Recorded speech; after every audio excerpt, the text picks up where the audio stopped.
ओम विश्वानि देव सवितर्दुरितानि पराशुव यदभद्रं तन्न आशुव।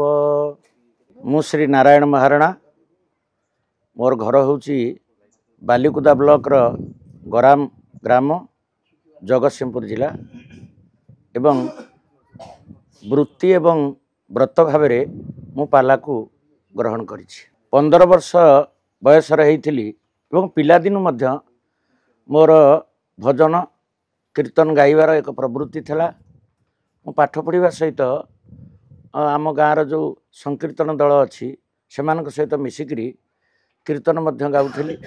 कारण यह बोधे मोर बापांकर जो जीवनर से जीवन में मध्य कीर्तन गायक थिले तांकरी से प्रभावटा मो उपर निश्चित भाव में पड़ीला एवं यही संकीर्तन गाइबा प्रति आग्रह एवं आम घर पाखे से जो पाला सब होता विशेष भाव में मो घर पाखे तदानीतन समयर विशिष्ट गायक आपड़ जानी कैलाश चंद्र मुदुली एवं तांकर जो साहित्य आलोचना एवं लोकमानक भितरे सामाजिक चेतना सृष्टि करिवार तांकर जो कला कौशलता ताहा मते विशेष भाव में प्रभावित करथिला। एवं मु मन भितर गोटे चिंता करी मु परवर्ती समय रे जड़े पाला गायक हेबे एवं पाला गाइबी एवं यही भावना को मन भितर रखिक बेले बेले एकांतरे एकुटिया थिला बेले मु जेमती पाला देखि थाए सेमती भाव अभिनय करिवार चेष्टा करे एवं बेले बेले मो अलक्ष्य केते जन आसी मो पछे रही लक्ष्य करती और से मते कहती जे तुम निश्चित भाव में जड़े पाला गायक हब एवं सेमानंकर जो वयस्क लोक मानकर प्रेरणा मते प्रभावित कला एवं मु परवर्ती समय चेष्टा कली जड़े पाला गायक हेबी एवं प्रतिरोधर सम्मुखीन मो बापा कार्तिक महाराणा जी मो देवता ठार कौन सी गुण कम नथिले से मते बहु बार प्रतिरोध करिसेंती एवं पाला गाइबार निवृत्त करने मते चेष्टा करिसेंती।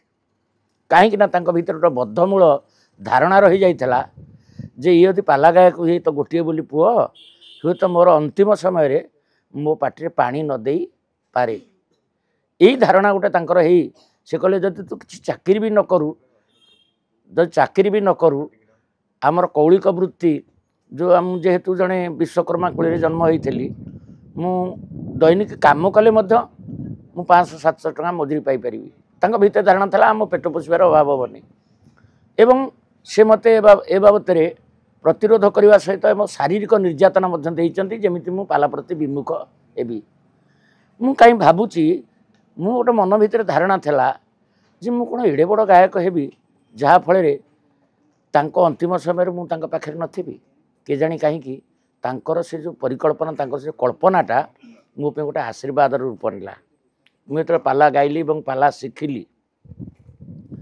एवं बापांकर आशीर्वाद मो माँ ना हूँ निशामणि महाराणा मते जो बापा जन्म देइथिले मु प्राय मोर हेतु न हवा पूर्व से मते छाड़ी चलीगले जहाँ नाम ना कीर्तन महाराणा जहाँ नाम कहूँ से मोर बड़ बापा कौन संतान संतति नथिले से मते पालन लालन पालन करथिले एवं शिक्षा दीक्षा दिखाई एवं तांकरी से आशीर्वाद मते आज ओडिशा रे आपण मानक पाखरे पहुँचबार सुजोग देइछि एवं आपण मानक स्नेह श्रद्धा ओडिशार बहु नामी दामी मंचरे पाला गाइबार अवसर देइछि। ओडिशार समस्त वर्षियान गायक से अभय स्वाई हूँ अर्जुन दास हूँ जगन्नाथ बेहरा हूँ बा आपणकर वर्तमान लक्ष्मीधर राउत परशुराम पंडा इत्यादि विशिष्ट गायक मान सहित प्रतिद्वंदिता क्षेत्र अवतीर्ण होई लोकमानकर श्रद्धाभाजन हबारे हुए तो से बापांकर प्रेरणा बापांकर आशीर्वाद माँकर मध्य कल्याण मते बहुल भाव में हुए तो आगु को जावाई सहयोग देइछि साहाय्य देइछि। आज हुए तो समग्र ओडिशा रे जो कि पाला अच्छी जो पाला मंच मान अच्छी से मानकर श्रद्धाभाजन हबारे मते साहाय्य सहयोग देइछि। मोर प्रथम गुरु होउचंती आजिकाली आपण माने देखिबे आजिकाल जो पालाकार माने से माने प्रथमे जहाँ पाखु पाला शिखिले से ना कहिबारे तांकु जेमिति तांकर कुंठाबोध होउची जे प्रथम गुरुंकर ना कहिले काले मते लोक आदर करिवे नाही। मोर प्रथम गुरु होउचंती जणे ପାଲା ସଙ୍ଗୀତ ତାଙ୍କ ନାଁ ହେଉଛି ଆଜି ହୁଏତ ମୁଁ ତାଙ୍କ ନାଁକୁ ଶ୍ରଦ୍ଧାର ସହିତ ସ୍ମରଣ କରୁଛି, ସମ୍ମାନର ସହିତ ସ୍ମରଣ କରୁଛି। ସେ ହେଉଛନ୍ତି ରାଜେନ୍ଦ୍ର କୁମାର ମହାନ୍ତି। ସେ ମୋର ପ୍ରଥମ ଆଦ୍ୟ ଗୁରୁ ଏବଂ ମୋତେ ସଂସ୍କୃତ ସାହିତ୍ୟ ଜଗତରେ ଯଦି କିଏ ହୁଏତ ପାଣ୍ଡିତ୍ୟପୂର୍ଣ୍ଣ ଦିଗ ଆଡ଼କୁ ଆଗେଇ ନେଇଥାନ୍ତି ମୋ ହାତ ଧରିକିରି, ସେ ବର୍ତ୍ତମାନ ସ୍ୱର୍ଗତ ପଣ୍ଡିତ ଧନେଶ୍ୱର ନନ୍ଦ। ସେ ସ୍ୱର୍ଣ୍ଣ ପଦକ ପ୍ରାପ୍ତ ଓଡ଼ିଶାର ଶିକ୍ଷା ବିଭାଗରେ ସେ ମୋତେ ସଂସ୍କୃତ ସାହିତ୍ୟ ଶିକ୍ଷା ଦେଇଛନ୍ତି। ଏବଂ ମୋର ଆଦର୍ଶ ହେଉଛନ୍ତି ଗାୟକ ଶେଖର ଜଗନ୍ନାଥ ବେହେରା ଏବଂ ପୁରୀ ଜିଲ୍ଲାର ଭ୍ରମରବର ମହାରଣା ମହୋଦୟ। ଏବଂ ସେମାନଙ୍କ ଆଦର୍ଶକୁ ପାଥେୟ କରିକି ମୁଁ ହୁଏତ ପାଲାକାର ଜୀବନରେ ଆଗକୁ ଆଗ ବାଟ ଚାଲିଛି। ବର୍ତ୍ତମାନ କ୍ରମେ କ୍ରମେ ପାଲାକୁ ଆମେ ଯେତିକି ଆଗକୁ ନେଇଛୁ ବୋଲି ବର୍ତ୍ତମାନର ତଥାକଥିତ ଗାୟକମାନେ ଦାବି କରୁଛନ୍ତି, ପ୍ରକୃତରେ ଆମେ ସେ ଆମର ଯେଉଁ ପୂର୍ବଜମାନେ ଥିଲେ, ଯେଉଁ ଗାୟକମାନେ ଥିଲେ, ସେମାନଙ୍କ ତୁଳନାରେ ପାଲାକୁ ଆମେ ସେତେ ଉନ୍ନତ କରିପାରି ନାହୁଁ। ବୌଦ୍ଧିକ ଦୃଷ୍ଟିକୋଣରୁ, ସାହିତ୍ୟ ଦୃଷ୍ଟିକୋଣରୁ ଏବଂ ତାଙ୍କର ଯେଉଁ ଭାଷାଗତ ପଦବିନ୍ୟାସ ଏବଂ ତାଙ୍କର ଯେଉଁ ପାଲାରେ ଯେଉଁ ଲାଳିତ୍ୟ ସେମାନେ ସମ୍ମୋହିତ କରି ରଖୁଥିଲେ ଦର୍ଶକମାନଙ୍କୁ, ମୋ ବିଚାରଧାରା ଭିତରେ ମୁଁ ଆଜି ଭାବୁଛି ଆମେ ହୁଏତ ତା ପାଖରୁ ବହୁତ ଦୂରକୁ ଚାଲି ଯାଇଛୁ। ଆଲୋଚନା ନାଁରେ ବା ସମୀକ୍ଷା ନାଁରେ ଆମେ ଗୁଡ଼ିଏ ହୁଏତ ମିଛ କଥା ବର୍ତ୍ତମାନ ଆମେ ଭାବୁଛୁ ବୋଧେ ଏଇଟାକୁ କହିଲେ ଲୋକମାନଙ୍କ ଭିତରେ ଆର ଗୋଟେ ସୁଦୂର ପ୍ରସାରୀ ପ୍ରଭାବ ପଡ଼ିବ ବା ଆମେ ଚର୍ଚ୍ଚିତ ହେବୁ, ପରିଚିତ ହେବୁ।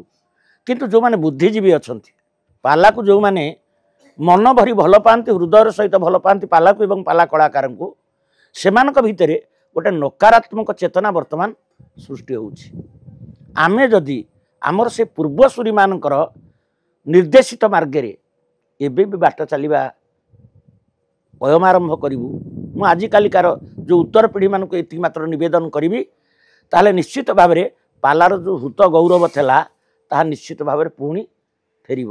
ଲୋକମାନଙ୍କ ଭିତରେ ବର୍ତ୍ତମାନ ଗୋଟେ ସ୍ପଷ୍ଟ ଭାବରେ ଲୋକମାନେ କହୁଛନ୍ତି ପାଲା ପ୍ରତି ଗୋଟେ ବିମୁଖତା ଜନସମାଜରେ ଦେଖାଦେଇଛି। କିନ୍ତୁ ନା, ମୁଁ ସେମିତି କିଛି ଦେଖୁନାହିଁ।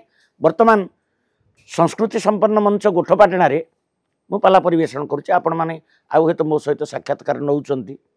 ଗୋଠପାଟଣାରେ ମୁଁ ହୁଏତ 3 ଥରକୁ ବର୍ତ୍ତମାନ ମୁଁ ପାଲା ପରିବେଷଣ କରିବାର ଅବସର ପାଇଛି, ସୁଯୋଗ ପାଇଛି।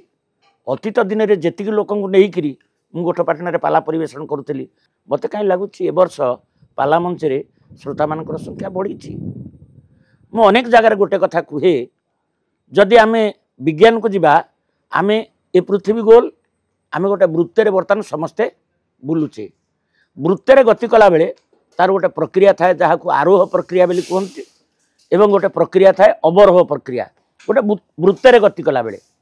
ତେଣୁ ପାଲା ଯେତେବେଳେ ଆପଣ ହରିନାଥଙ୍କ କଥା କୁହନ୍ତୁ, ଗାୟକରତ୍ନ ବା ଗାୟକରତ୍ନ ଲୋକନାଥ କରଙ୍କ କଥା କୁହନ୍ତୁ, ବା ଗାୟକ ସମ୍ରାଟ ବିଶ୍ୱନାଥ ପଟ୍ଟଯୋଶୀ ହୁଅନ୍ତୁ, ବା ଗାୟକ ସମ୍ରାଟ ବୈଷ୍ଣବ ପ୍ରଧାନ ହୁଅନ୍ତୁ, ବା ବର୍ତ୍ତମାନର ଗାୟକ ସମ୍ରାଟ ଲକ୍ଷ୍ମୀଧର ରାଉତ, ଜଗନ୍ନାଥ ବେହେରା, ପରମାନନ୍ଦ ଶରଣ, ଅର୍ଜୁନ ଦାସ ଇତ୍ୟାଦି ଯେଉଁ ଗାୟକମାନେ ସେମାନେ ଯେତେବେଳେ ପାଲା ପରିବେଷଣ କରୁଥିଲେ, ପାଲାର ଯେଉଁ ଗୋଟେ ସ୍ୱର୍ଣ୍ଣିମ ଅଧ୍ୟାୟ ଓଡ଼ିଶାରେ ଥିଲା, ବର୍ତ୍ତମାନ ଲୋକ ଯେଉଁ କହୁଛନ୍ତି ପାଲା ଟିକେ ପାଲାରେ ବିମୁଖତା ଦେଖାଦେଇଛି, ମୁଁ କହିବି ନା, ଆମେ ଗୋଟେ ଅବରୋହ ପ୍ରକ୍ରିୟାରେ ଚାଲିଛୁ ଏବଂ ପୁଣି ଆମେ ଯେତେବେଳେ ବୁଲିବୁ ପୁଣି ଏକ ସ୍ୱର୍ଣ୍ଣିମ ଯୁଗ, ସ୍ୱର୍ଣ୍ଣିମ ସମୟ ଆମକୁ ଅପେକ୍ଷା କରିଛି। ଲୋକମାନେ ପୁଣି ସେ ଯେଉଁ ତଥାକଥିତ ଇଲେକ୍ଟ୍ରୋନିକ୍ସ ମିଡ଼ିଆ ଯିଏ ହୁଏତ ସମାଜକୁ ଅବଳିତ କରିକି ବର୍ତ୍ତମାନ ପାଇଁକି ରଖିଛି, ଆପଣମାନେ ତ ସେଇ ଇଲେକ୍ଟ୍ରୋନିକ୍ସ ମିଡ଼ିଆ ପାଇଁ କାମ କରୁଛନ୍ତି, ଆପଣ ମୋ କଥାକୁ ଭୁଲ ଅର୍ଥ କରିବେ ନାହିଁ।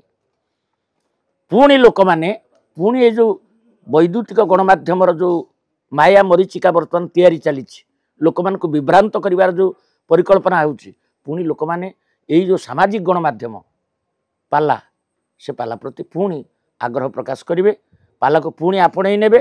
ପାଲା ଭିତରୁ ତାଙ୍କ ଜୀବନର ଯେଉଁ ଆଗକୁ ବଢ଼ିବାର ଯେଉଁ ମାର୍ଗଦର୍ଶନ ତାକୁ ନିଶ୍ଚିତ ଭାବରେ ଖୋଜିବେ।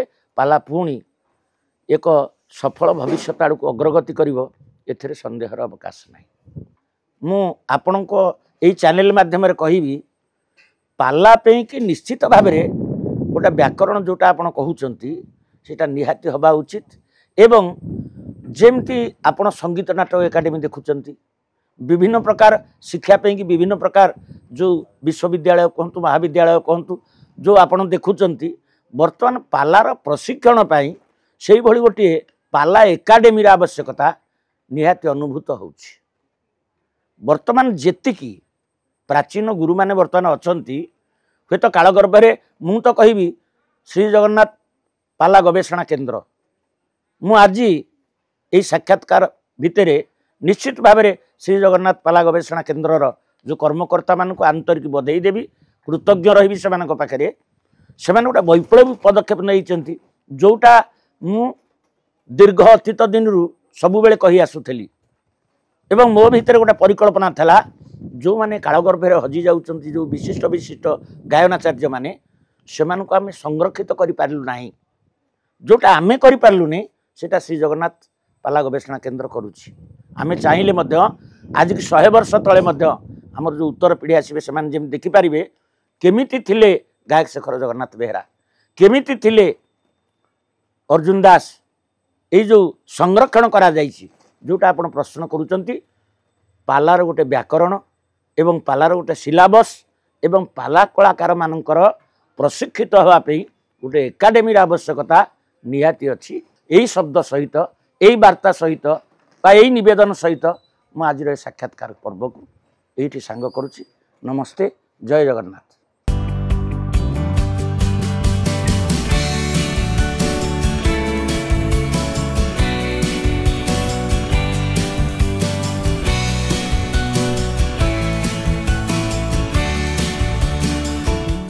अधिकरु अधिक पाला देखिबा पई आमो चैनल सब्सक्राइब करंतु।